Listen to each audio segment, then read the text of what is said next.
नमस्कार साथियों, स्वागत है आपका अपने इस यूट्यूब चैनल पर।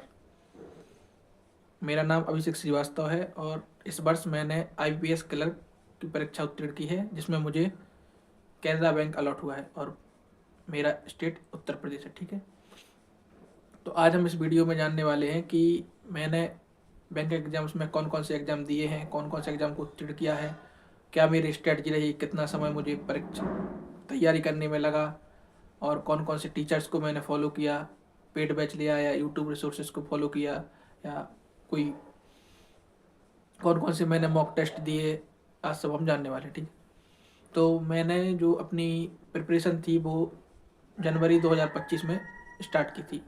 तो उस समय मैंने थोड़ी थोड़ी प्रिपरेशन स्टार्ट कर दी थी, लेकिन उसके बाद मैंने जो फुल फ्लेज प्रिपरेशन थी वो शुरू की थी मई के बाद। मई 2025 से मैंने पूरी तरह से फुल फ्लेज प्रिपरेशन शुरू कर दी थी, क्योंकि अपना एग्ज़ाम जो एसबीआई पीओ का एग्ज़ाम था वो था जुलाई के लास्ट में था। तो तब से मैंने शुरू कर दी थी फुल फ्लेज प्रिपरेशन।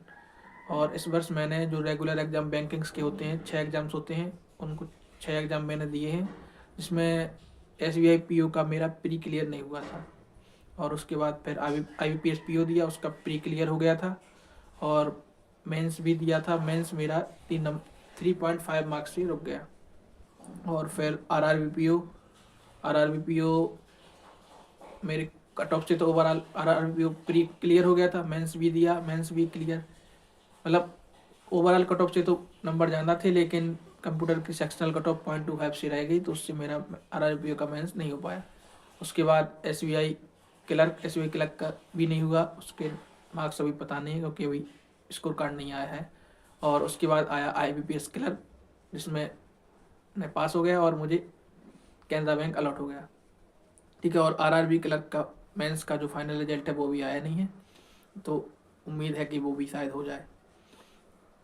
तो इस प्रकार मेरे इस साल के जो परिणाम रहे वो रहे। ठीक, और अब हम बात करते हैं कि मैंने कितना समय दिया। तो जैसे मैंने बताया कि जनवरी से मैंने प्रिपरेशन स्टार्ट कर दी थी, तो जनवरी से जुलाई तक जो कि होती है 6-7 महीने, तो उसमें मैंने फाउंडेशन किया अपना, और जो प्रैक्टिस होती है मॉक टेस्ट वगैरह वो लगाया। और उसके बाद अपना एग्ज़ाम का दौर शुरू हो जाता है, तो उसमें तो उतनी ज़्यादा प्रिपरेशन करने का टाइम मिलता नहीं है, क्योंकि हर हफ्ते आपके कहीं ना कहीं एग्ज़ाम होते हैं। मेरे साथ भी ऐसा ही था कि एक पता चला कि आज मेरा आईपीएस क्लर्क का मेंस है, अगले हफ्ते एसबीआई क्लर्क का मेंस है, ऐसा।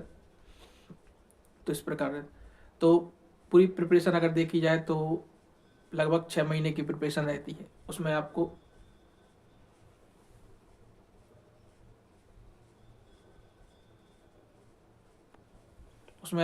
पूरी प्रिपरेशन करनी होती है, मॉक टेस्ट लगाने होते हैं, प्रैक्टिस भी करनी होती है। तो पूरे 6 महीने की प्रिपरेशन से एग्ज़ाम निकाला जा सकता है, क्योंकि मैंने भी 6 महीने की प्रिपरेशन करके एग्ज़ाम निकाला है। तो अब हम बात करते हैं कि हमें क्या स्ट्रेटजी रखनी चाहिए पूरी प्रिपरेशन के लिए। ठीक है, तो सबसे पहले हमें फाउंडेशन करना चाहिए। तो फाउंडेशन मैंने कहाँ से किया था, देख, मैंने ज़्यादातर फ्री रिसोर्स को ही फॉलो किया, यूट्यूब से ही मैंने सारी अपनी प्रिपरेशन की है। हालांकि मेरे पास अड्डा का जो महापैक है वो था, लेकिन फिर भी मैंने यूट्यूब से ही प्रिपरेशन किया, क्योंकि यूट्यूब से प्रिपरेशन करना मुझे अच्छा लगा, क्योंकि वहाँ आपको डिफरेंट टीचर्स मिल जाते हैं, तो उनसे आपको बहुत कुछ सीखने को मिल जाता है। तो अगर मैं क्वांट की बात करूँ, क्वांट में फाउंडेशन के लिए मैंने शांतनु सर जो उनकी प्ले लिस्ट थी, zero to hero play list, उससे मैंने प्रिपरेशन क्वांट का फाउंडेशन कर लिया था। और उसके बाद मैं सर्च कर रहा था, तो मुझे कौशिक मोहंती सर की वो वन चैप्टर 1 प्ले लिस्ट वाली वीडियो मिली, तो उससे मैंने फिर और एक उसको भी देख लिया। तो इससे मेरा जो क्वांट का फाउंडेशन था, मतलब जो अर्थमेटिक, स्पीड मैथ और डीआई थी, वो अच्छी हो गई थी। और मैं चूँकि मैं मैथ का स्टूडेंट रहा हूँ, तो मेरी मैथ शुरू से अच्छी थी।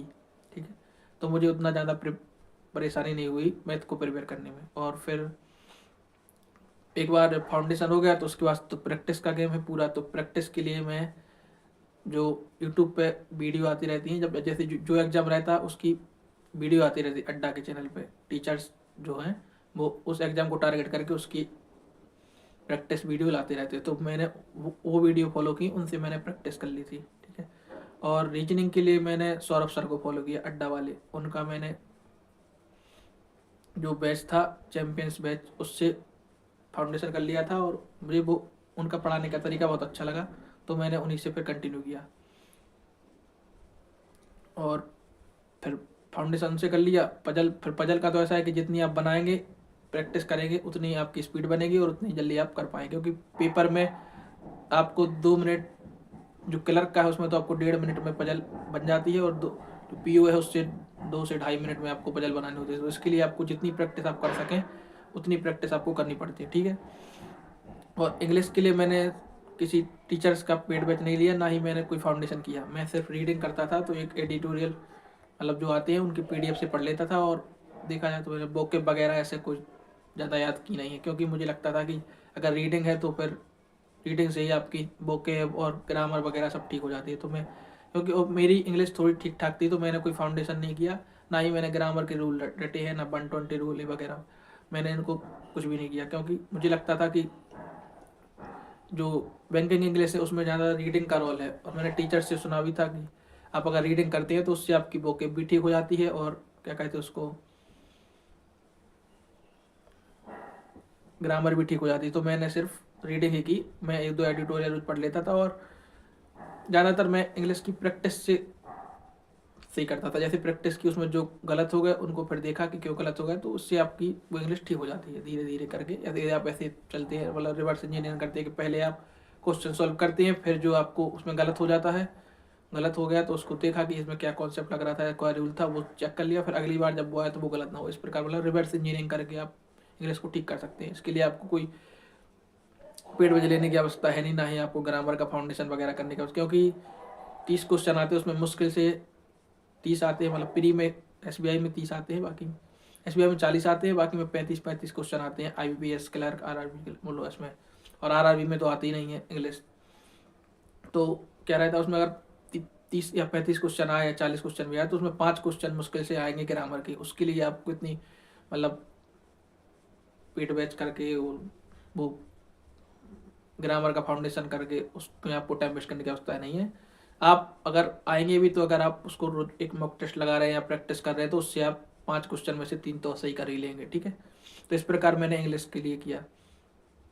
तो हम, और जीए के लिए मैंने ऐसे कुछ बैंकिंग अवेयरनेस वगैरह के पेड कोर्स नहीं लिए, ना ही मैंने उसको कभी पढ़ा है। मैं तो सिर्फ क्या करते उसको करंट अफेयर पर फोकस करता था। तो करंट अफेयर में, वो भी करंट अफेयर भी मैं डेली नहीं पढ़ता था, सिर्फ एग्जाम से पहले 10-15 दिन पढ़ लेता था। और उसके लिए मैंने जो प्रिया मैम है टेक्स्ट बुक पे पढ़ाती हैं, उनकी जो 1 शॉट वाली 1 मंथ की वीडियो रहती है, और उसको एक बार देख लिया और उसी पीडीएफ से लर्न कर लेता था, उसी में से मेरा काम चल जाता था। जो कि मेरे मार्क्स आप देख लेना इसी यूट्यूब के पोस्ट वाले, उसमें आपको मिल जाएंगे। मैंने अपने सारे स्कोर कार्ड शेयर किए हुए हैं। इस प्रकार से मैंने अपनी पूरी प्रिपरेशन की है। और मॉक टेस्ट की बात करें तो मॉक टेस्ट मैंने, जैसे मेरे पास अड्डा का महापैक था तो उसमें उनके मॉक टेस्ट मिल जाते, तो मैंने वो मॉक टेस्ट लगाए हैं और मुझे अच्छे लगे, मतलब एग्जाम लेवल के मॉक टेस्ट थे वो। और उसके बाद मैंने गाइडली का पीडीएफ बंडल लिया था, उसके साथ उनके मॉक टेस्ट भी लिए थे, तो वो भी उनका थोड़ा लेवल हाई रहता है, लेकिन अगर आप लगा लेंगे तो आपको पेपर में कोई परेशानी नहीं आएगी। तो मैंने ये 2 मॉक टेस्ट फॉलो किए हैं ज़्यादातर। टेक्स्ट बुक का भी मेरे पास था, लेकिन मैंने लगाया नहीं, क्योंकि मुझे उनका लेवल थोड़ा हाई लगता था, इसलिए मैंने उनको नेगलेक्ट कर दिया। और मैं मेजरली मैंने अड्डा और गाइडली के मॉक टेस्ट ही लगाए हैं, ठीक है। ये तो रही मेरी ओवरऑल स्ट्रेटजी। अब हम क्या करते हैं, एक एक सब सेगमेंट को लेकर उसकी डिटेल्ड स्ट्रेटजी जानते हैं, ठीक है। जैसे पहले हम जानेंगे कि क्वांट की स्ट्रेटजी मेरी क्या रही, कैसे क्या मैंने प्रिपेयर किया। देखिए, तो सबसे पहले देखो, किसी भी सब्जेक्ट को अगर आपको प्रिपेयर करना है तो उसके 3 स्टेज रहेंगे। क्या, सबसे पहले अपन फाउंडेशन करेंगे, फिर उसकी आप प्रैक्टिस करेंगे बिना टाइमर के, ठीक है। उसके बाद आप टाइमर बेस्ड प्रैक्टिस करेंगे और फिर आप मॉक टेस्ट लगाएंगे, तो आपकी ओवरऑल पूरी प्रिपरेशन हो जाएगी, ठीक है। तो सबसे पहले हम प्री की बात करते हैं कि क्वांट को प्री लेवल, मतलब क्वांट प्री लेवल की कैसे प्रिपेयर की जाए, ठीक। तो देखिए, मैंने बताया कि मैंने फाउंडेशन जो था वो शांतनु सर की यूट्यूब की प्लेलिस्ट से कर लिया था, और उसके बाद मैंने कौशिक मोहंती सर की वो 1 शॉट वाली प्लेलिस्ट को भी देख लिया था। तो उससे मेरा जो क्वांट का फाउंडेशन था वो पूरा हो गया। और डीआई जो प्री लेवल में आती है वो ज़्यादा आपको उसको कुछ आवश्यकता पड़ती नहीं ज़्यादा, यानी क्योंकि उसमें सिर्फ कैलकुलेशन होती है और परसेंटेज और रेशियो का गेम होता है, ठीक है। तो वो तो आप जब अर्थमेटिक प्रिपेयर करेंगे और स्पीड में जब करेंगे तो आपकी दोनों चीज़ें, मतलब परसेंटेज और रेशियो ठीक हो जाएगा। अर्थमेटिक पढ़ेंगे और स्पीड में पढ़ेंगे तो आपकी कैलकुलेशन ठीक हो जाएगी।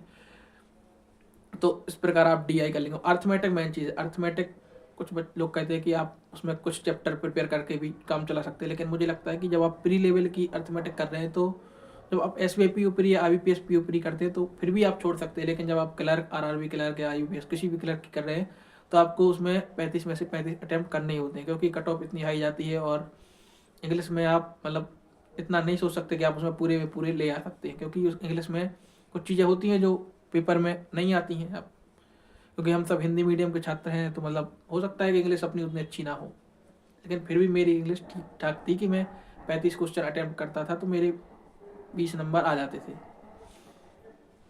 और क्वांट और रीजनिंग जैसे था तो मैं उसमें पूरे अटैम्प्ट कर लेता था। मतलब एक्यूरेसी मेरी प्री में तो ठीक ठाक रहती थी, मेंस में थोड़ी गड़बड़ा जाती थी।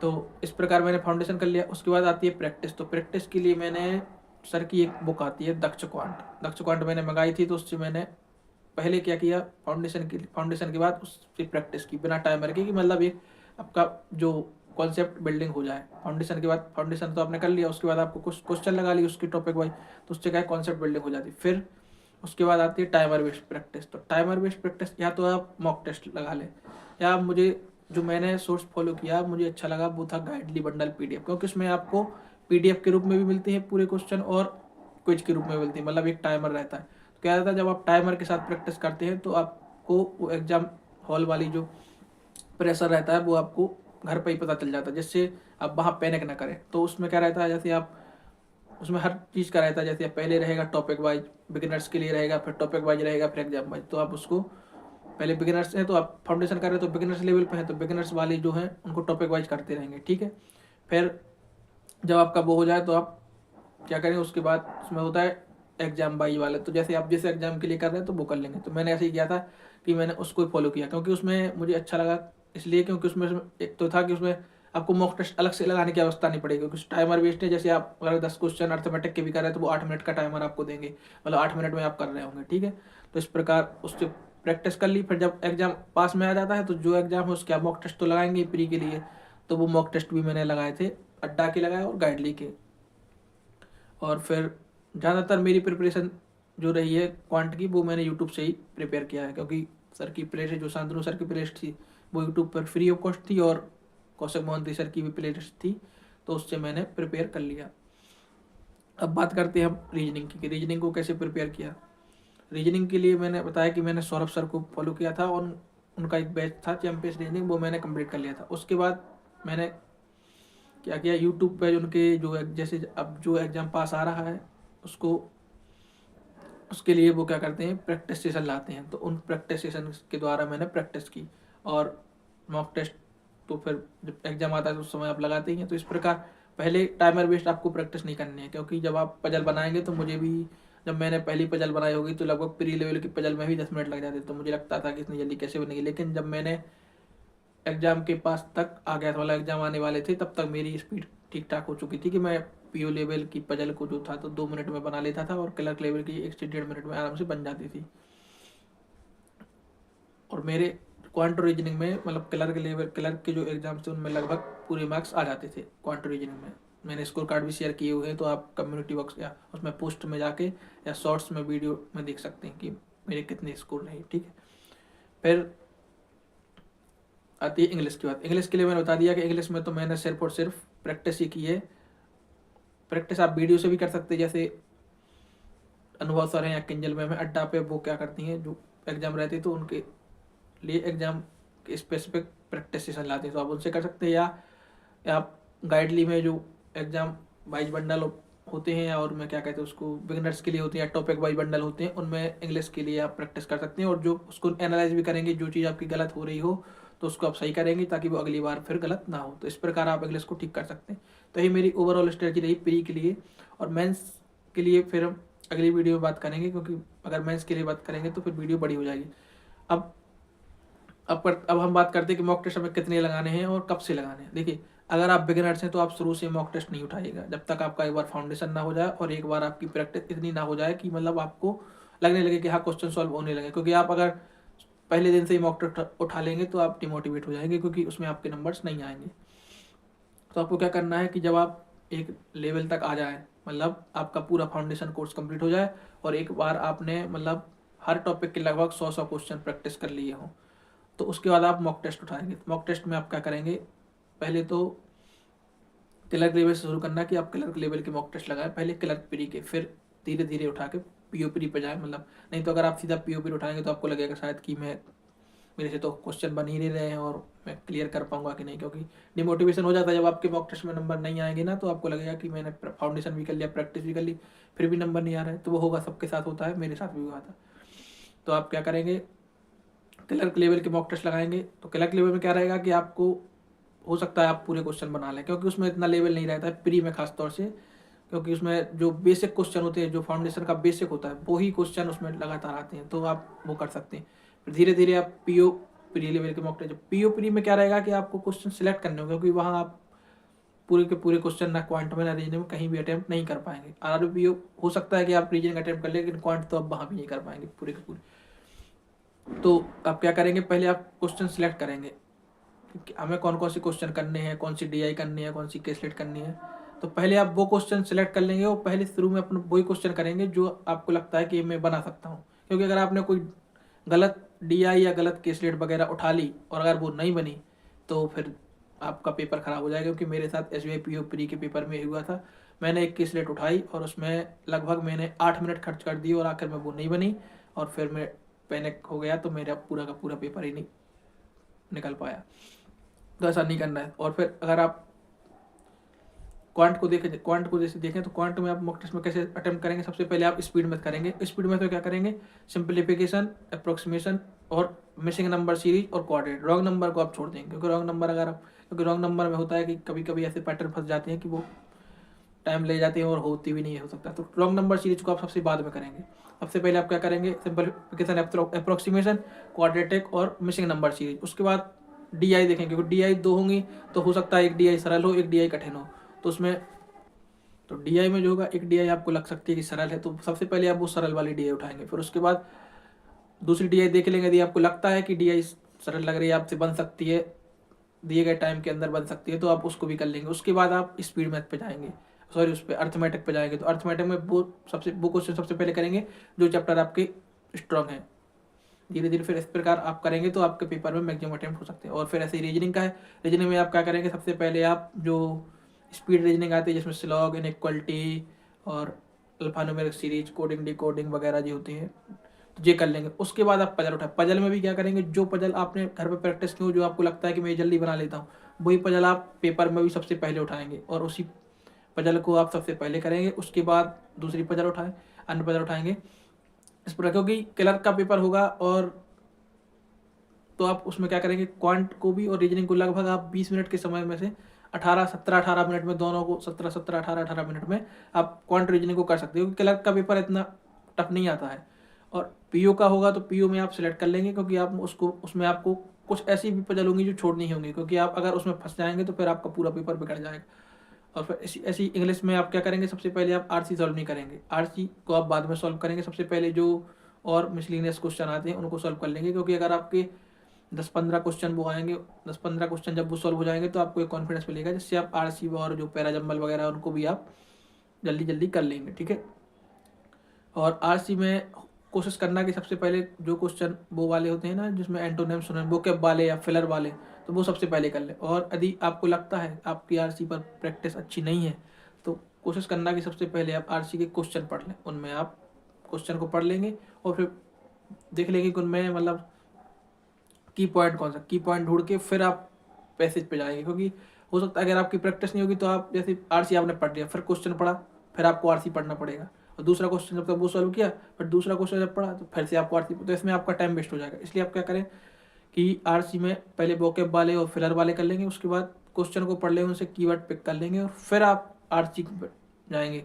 तो आपको क्या होगा कि आपका आरसी जल्दी सॉल्व हो जाएगा। ठीक है। तो इस प्रकार आप इंग्लिश में आरसी को भी सॉल्व कर लेंगे। तो कोशिश करना कि इंग्लिश में आप एक्यूरेसी मेंटेन करें, प्रीव्यू या मैथ अगर आपकी इंग्लिश ठीक नहीं है तो कोशिश करना कि एक्यूरेसी आपकी ठीक ठाक रहे, क्योंकि अगर आपकी एक्यूरेसी बिगड़ जाएगी तो फिर हो सकता है पेपर ही ना क्लियर हो आपका। भले ही आप क्वांट रीजनिंग में अच्छे नंबर ले आए, लेकिन क्योंकि वहाँ सेक्शनल कट ऑफ भी रहेगी तो वो भी तो पार करनी होगी। तो आप इंग्लिश में वही अटैम्प्ट करें कि जिससे आपकी मतलब जो आपको सही में आते हैं। और क्वांट रीजनिंग में कोशिश करें कि आप पूरे में पूरे अटेम्प्ट कर दें क्लर्क में, क्लर्क पीओ पीओ में करें कि जो आपको आती है, मतलब क्योंकि पीओ की कट ऑफ उतनी ज़्यादा नहीं जाती है।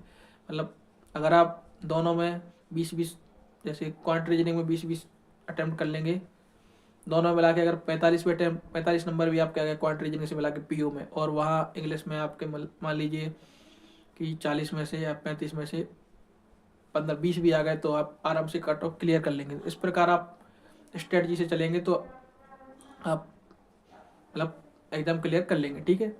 और तो बस इतना ही था। और फिर अगर आपको हर टॉपिक की डिटेल स्ट्रेटजी चाहिए प्री के लिए, मेंस के लिए अलग अलग, तो आप कमेंट में बता देना, तो मैं उसकी वीडियो भी बना के अपलोड कर दूंगा। धन्यवाद।